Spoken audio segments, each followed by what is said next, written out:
रात के 3 बजे अगर आपकी आँख खुल जाए तो वापस मत सो जाना, क्योंकि हो सकता है आप अकेले ना हो। कहते हैं इस वक्त जो चीज़ें जागती हैं वो हमें देख सकती हैं। Welcome to 3 AM stories. यहाँ हर कहानी के बाद सिर्फ एक सवाल रह जाता है, क्या ये सच था या सिर्फ एक कहानी। अगर आपको ऐसी डार्क और रियल कहानियाँ पसंद हैं तो चैनल को सब्सक्राइब ज़रूर करें। तो चलते हैं आज के डरावने सफ़र पर। नमस्कार दोस्तों, मेरा नाम कमलेश है और मैं उत्तर प्रदेश के एक ज़िले की रहने वाली हूँ। ये घटना जो मेरे साथ हुई ये बहुत ही अजीब घटना थी। ये बात उन दिनों की है जब मेरी नई नई शादी हुई थी। मेरे पति, जिनका नाम किशन था, वो कोई नौकरी नहीं किया करते थे। वह अपने माता पिता के काम को ही संभाला करते। असल में उनका तालों का एक बड़ा कारोबार था, जिसकी वजह से मेरे पति को अक्सर अपने शहर से बाहर जाना पड़ता। ऐसे ही एक दिन उनको किसी काम से शहर जाना था। तभी उन्होंने मुझसे कहा, कमलेश, हो सकता है मुझे किसी काम से शायद बाहर ही रुकना पड़े, तो तुम मेरा इंतज़ार मत करना। रात को खाना खाकर जल्दी से सो जाना। यह सुनते ही मैंने हामी से हिलाया और अपने काम में लग गई। सारा दिन काम करने के बाद मैंने शाम को खाना बनाया और फिर अपने सासू माँ और बाबूजी को खाना खिलाकर खुद भी खाना खाने लगी। खाना खाकर मैं अपने बिस्तर पर सोने के लिए चली गई, पर नींद न जाने मेरी आंखों से कोसों दूर थी। लेकिन जैसे तैसे मैं सोने की कोशिश करती रही, फिर पता नहीं कब मेरी आंख लग गई। तभी आधी रात को मेरे कानों में दरवाजे की कुंडी खटखटाने की आवाज़ महसूस हुई और फिर मैं आवाज़ को सुनते ही अपने बिस्तर से उठकर दरवाजे की ओर बढ़ने लगी। तभी एक और आवाज़ मुझे सुनाई दी, कमलेश, दरवाज़ा खोलो। पर यह आवाज़ मेरे पति की थी। तभी मुझे ख्याल आया, अरे ये तो कल आने वाले थे, पर आज तो वक्त से पहले ही आ गए। फिर मैंने दरवाज़ा खोला और वो घर के अंदर आए। तभी मैंने उनसे कहा, अरे आप, मुझे तो लगा कि आप कल सुबह ही लौट कर आओगे, पर कोई बात नहीं, आप मुंह हाथ धो लो, मैं आपके लिए खाना लगाती हूँ। मेरे पति बोले, नहीं, मुझे आज भूख नहीं है, मेरा बस मीठा खाने का मन था, तो मैंने सोचा क्यों ना तुम्हारे लिए भी कुछ मीठा ले चलूँ। तो मैंने उनसे पूछा, क्या मीठा? लेकिन मीठा तो आपको ज़रा भी पसंद नहीं। इतना सुनते ही मेरे पति हड़बड़ा उठे और कहने लगे, वो मैं भूल गया था कि मीठा तो मुझे पसंद ही नहीं। लेकिन ये बात मेरे लिए बहुत ही अजीब थी, क्योंकि इससे पहले वो कभी इस तरह बात नहीं करते थे। इतना सोचते वक्त ही मेरे पति मुझसे कहने लगे, कमलेश, अगर तुम्हें कुछ मीठा खाना है तो तुम खा सकती हो, क्योंकि इस मिठाई के डिब्बे में तुम्हारी मनपसंद रसमलाई लेकर आया हूँ। तभी मैंने अपने पति से बोला, इतनी रात को मीठा खाने का मेरा ज़रा भी मन नहीं है। अगर फिर भी तुम्हें मीठा खाने का इतना ही मन है तो तुम खा सकते हो। और इतना बोलकर ही मैं अपने बिस्तर पर सोने के लिए चली गई। तभी मेरे पति भी मेरे पीछे पीछे बिस्तर पर आ गए और इतने में ही नींद की वजह से मेरी आंख लग गई। फिर आधी रात को मैंने महसूस किया कि मेरे पति मेरे साथ वही सब करने की कोशिश कर रहे हैं, जो कि एक पति पत्नी अक्सर किया करते हैं। पर जैसे ही मेरे पति ने मुझे छुआ तो मानो ऐसा लगा जैसे किसी गैर मर्द ने मुझे छुआ हो, क्योंकि वह एहसास बहुत अलग था। लेकिन इन बातों को सोच सोच कर मेरा दिल बहुत ही ज़्यादा घबराने लगा। फिर भी मैंने उनका ज़रा भी विरोध नहीं किया और जो वो चाहते थे वो मैंने उनको करने दिया। फिर हम दोनों सो गए। जब सुबह मेरी आंखें खुली तो मैंने देखा कि मेरे पति ना तो बिस्तर पर हैं और ना ही कमरे में कहीं दिखाई दे रहे। फिर मुझे लगा कि शायद वह बाहर टहलने या शौचालय के लिए गए होंगे। जब काफ़ी समय के बाद भी मेरे पति का घर लौटना नहीं हुआ तो मैं घर के काम में लग गई। शाम को जब मैं रसोई में खाना बना रही थी तभी मेरे पति का घर आना हुआ। रसोई से बाहर आते हुए मैं अपने पति से कहने लगी, आप सुबह के बाहर निकले हुए हो और मुझे बताया भी नहीं, और एक मैं हूँ जो पागलों की तरह तुम्हारा इंतजार कर रही हूँ। लेकिन मेरी यह सारी बातें सुनकर मेरे पति मुझसे कहने लगे, लगता है तुम पागल हो गई हो या तुमने कल रात कोई सपना देख लिया है, क्योंकि कल रात को मेरा घर आना ही नहीं हुआ और तुम कह रही हो कि मैं आज सुबह ही घर से निकला हूँ। इतना सुनते ही मेरा सर चकराने लगा, क्योंकि मुझे पक्का याद था कि कल रात मेरे पति मेरे साथ ही थे। बस इतना सोचते ही मैं चुप होकर अपने काम में लग गई। कुछ दिन ऐसे ही घर के काम करते हुए दिन बीते। फिर एक दिन मेरे पति ने बताया कि इस हफ्ते उनको अपने कारोबार में बहुत मुनाफा हुआ है। ये सुनकर मुझे भी बहुत खुशी हुई। उसी दिन शाम को घर पर एक शादी का कार्ड आया जिस पर रमेश चंद्र यानी मेरे ससुर जी का नाम लिखा था और मेरे पति का। जब मैंने उसे खोलकर देखा तो शादी 2 दिन बाद थी, लेकिन रात के समय मेरे पति ने मुझे बताया कि ये शादी उन्हीं के फैक्ट्री में काम करने वाले एक लड़के की है। और फिर 2 दिन बीते। मेरे पति ने मुझसे कहा कि आज शाम को तैयार रहना, हम दोनों को शादी में जाना है। लेकिन शाम को जब मेरे पति घर लौटे तो मुझसे कहने लगे, कमलेश तुम अभी तक तैयार नहीं हुई। तो मैंने अपने पति को बताते हुए कहा कि सुबह से मुझे उल्टियाँ और कमजोरी महसूस हो रही है, इस वजह से मेरा शादी में जाने का ज़रा भी मन नहीं। ऐसा करो कि आप शादी में चले जाओ, मैं घर पर ही तुम्हारा इंतज़ार करती हूँ, बस थोड़ा जल्द ही घर लौट कर आना। इतना सुनते ही मेरे पति मुझसे कहने लगे, ठीक है, मैं शादी से जल्द ही लौट कर आऊँगा। और फिर वो तैयार होकर घर से निकल गए। उसके थोड़ी ही देर बाद मेरे पति फिर से घर लौट आए, लेकिन इस बार उनके चेहरे पर एक अजीब और एक अलग ही चमक और मुस्कान थी। यह देखकर मैंने उनसे पूछा, अरे आप अभी तक गए नहीं? लगता है आपका भी शादी में जाने का मन नहीं है। लेकिन उन्होंने मेरी बातों का कोई जवाब नहीं दिया और सीधे आकर मेरे बिस्तर पर लेट गए। फिर वो धीमे धीमे मेरे करीब आने लगे। ये देखकर मुझे और भी अजीब लगने लगा। फिर वो मेरे साथ फिजिकल होने लगे। आखिर मैं कर भी क्या सकती थी, वो थे तो मेरे पति ही। और ये सब होने के बाद मैं सोने लगी। रात को जब मैं सो रही थी तभी कुंडी खटखटाने की आवाज़ से मेरी आंखें खुली और जब मैंने अपने बिस्तर पर देखा तो वहाँ कोई भी नहीं था। यह देखकर मैं और भी ज़्यादा डर गई, लेकिन डरते हुए ही मैंने कमरे का दरवाज़ा खोला। मुझे डरा हुआ देखकर मेरे पति मुझसे कहने लगे, कमलेश तुम इतनी डरी हुई क्यों हो? क्यों, क्या हुआ? कोई डरावना सपना देख लिया या तुमने कोई डरावनी फिल्म देख ली?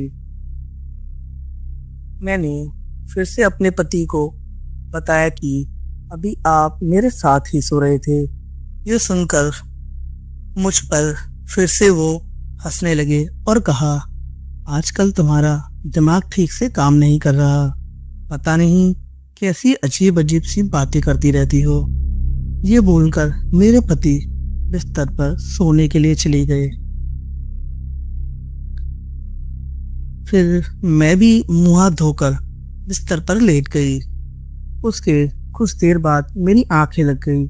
उस रात के बाद ये सब अक्सर मेरे साथ होने लगा और ये घटना हद से ज्यादा बढ़ने लगी, जिस वजह से मेरा शरीर दिन ब दिन कमजोर और सूखने लगा।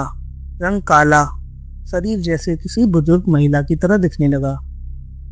मेरी ऐसी हालत देखकर मेरे पति बहुत ही ज्यादा परेशान हो गए।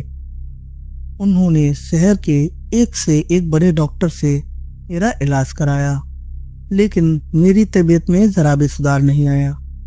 एक रात जब मैं और मेरे पति कमरे में खाना खा रहे थे, तभी हमारी छत वाला पंखा अचानक से बंद हो गया और मेरे पति ने खाना खाया और पंखे को चालू करने लगे।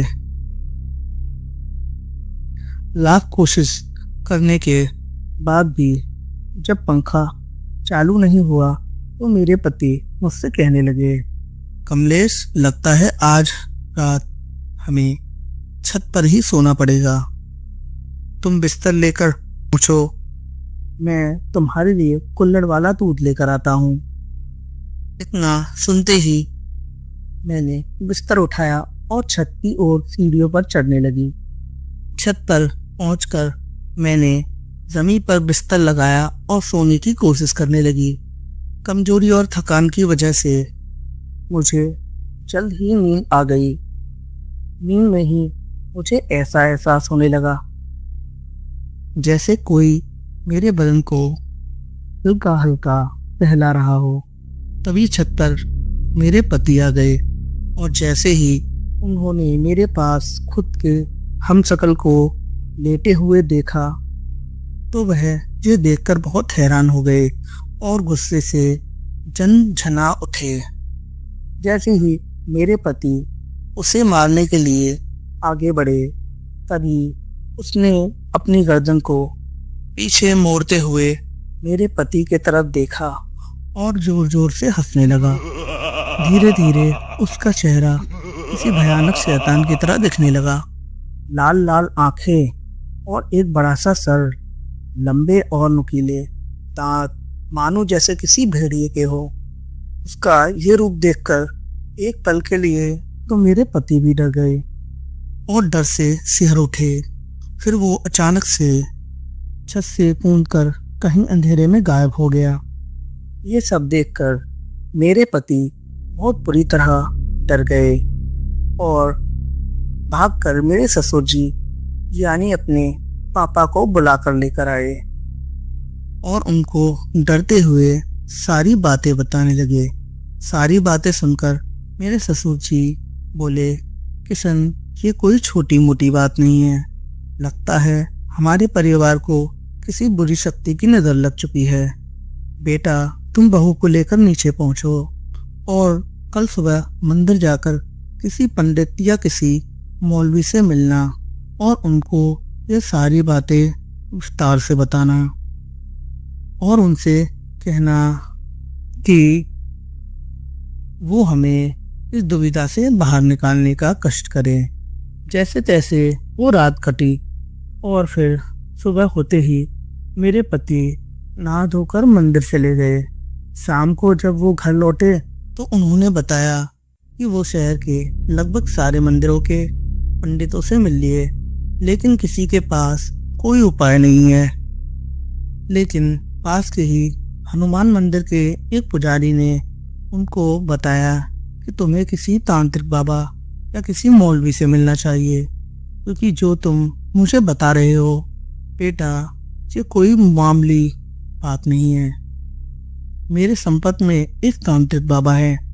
मैंने सुना भी है कि वो बहुत ही विद्वान तांत्रिक हैं और मुझे लगता है इस परेशानी से तुम्हें सिर्फ वही बाहर ला सकते हैं। तुम्हारी किस्मत बहुत अच्छी है, क्योंकि वो यहीं पास वाले काली मंदिर में आए हुए हैं।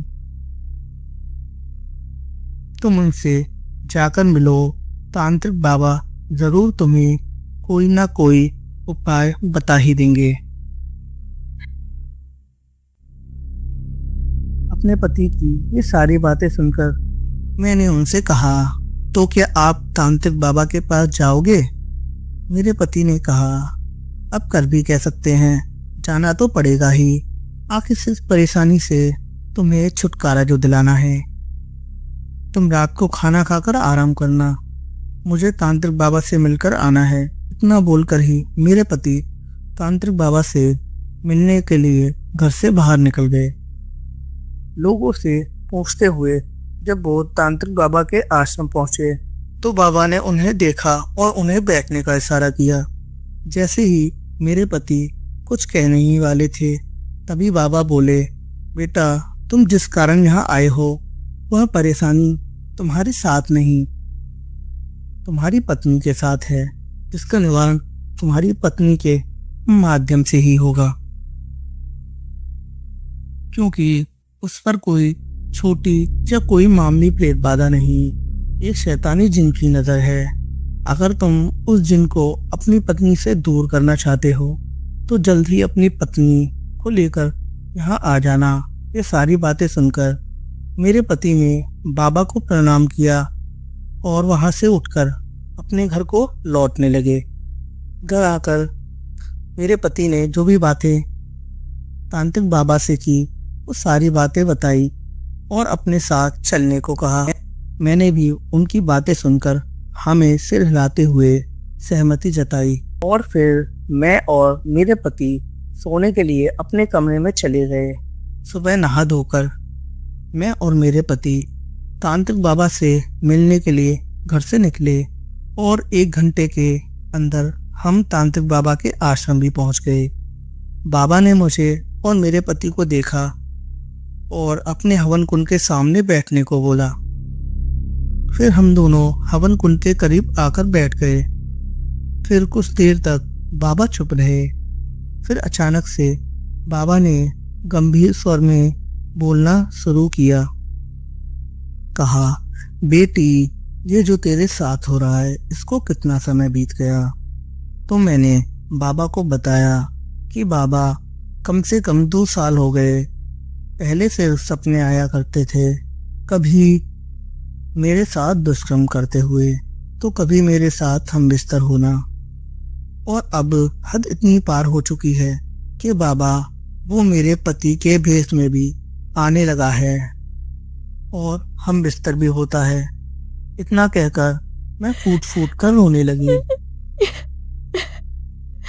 बाबा ने कहा, शांत हो जाओ बेटी, मैं जानता हूँ कि वो एक इफ्रित जिन है जो तुम्हारे साथ ये सब करता है, और मैं ये भी जानता हूँ कि इन 2 सालों में तुम्हें कोई संतान की प्राप्ति भी नहीं हुई, क्योंकि जब जब तुम गर्भवती होती हो तब वो जिन तुम्हारे कोख में पल रहे बच्चे को खा जाता है, क्योंकि वो शैतान तुमसे अपने बच्चे की चाह रखता है, और जब वो ये सब कर लेगा तो वो तुम्हें भी नहीं छोड़ेगा।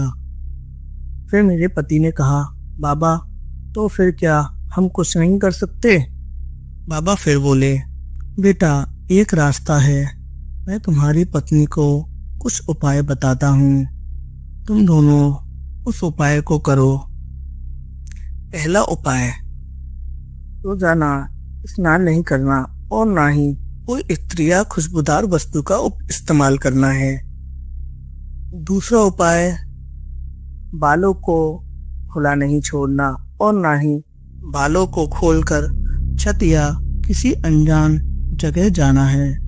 और तीसरा उपाय, जब भी बिस्तर पर सोने के लिए जाओ तो सोने से पहले अपने सिर या पैरों के पास एक कटोरी या गिलास में पानी को याद से रखना है। चौथा, हर शुक्रवार को सुबह नहा धोकर मंदिर के सामने बैठकर दुर्गा कवच और 101 बार गायत्री मंत्र का जाप करना है। और अब 5वां और आखिरी उपाय, जो तुम्हारे पति को करना है। आज से पूरे 21 दिन तक अपनी पत्नी के साथ ही रहना है और एक घी का दीपक अपने इष्ट देव या देवी के नाम से अपने घर के मुख्य द्वार पर जलाना है। और साथ ही में तुम्हें एक ताबीज बनाकर देता हूँ जिसे तुम्हें अपनी पत्नी के गले में बांधना है, क्योंकि जब तक ये ताबीज तुम्हारे पास रहेगा तब तक वो शैतानी जिन तुम्हारे आसपास भी नहीं भटक सकता। बाबा की ये बातें सुनकर हम दोनों ने सहमति जताते हुए हामी से हिलाया और तांत्रिक बाबा ने हमें वो ताबीज भी दे दिया। बाबा जी को प्रणाम करते हुए मैं और मेरे पति आश्रम से बाहर निकले और अपने घर के लिए चल दिए। घर पहुंचकर मैं और मेरे पति ने वह सारे उपाय किए जो हमें तांत्रिक बाबा ने बताए थे, और फिर कुछ दिनों में हमें उन उपाय से फायदा भी होने लगा और मेरी तबीयत में भी सुधार होने लगा और धीरे धीरे हम इस परेशानी से बाहर आने लगे। जब हमारे यह सारे उपाय पूरे हो गए तो मैं और मेरे पति ने सोचा क्यों ना अब तांत्रिक बाबा से मिल लिया जाए। लेकिन जब तांत्रिक बाबा के आश्रम पहुंचे तो वहां कोई नहीं था, सारा आश्रम खाली था और ना ही बाबा का कोई शिष्य वहां मौजूद था। अपने उदास मन को लिए हम जैसे तैसे घर लौटे। घर लौटकर हम दोनों सिर्फ यही सोच रहे थे कि आखिर तांत्रिक बाबा कौन थे और वह कहाँ चले गए। और आज मेरी उम्र 62 साल है और मुझ पर 3 बच्चे भी हैं जो कि आज अपनी वैवाहिक जीवन में बहुत खुश हैं और आज इस घटना को पूरे 33 साल हो गए। लेकिन दोस्तों, जब भी मैं इस घटना की कहानी किसी को बताती हूँ तो वह डर मुझे आज भी महसूस होने लगता है।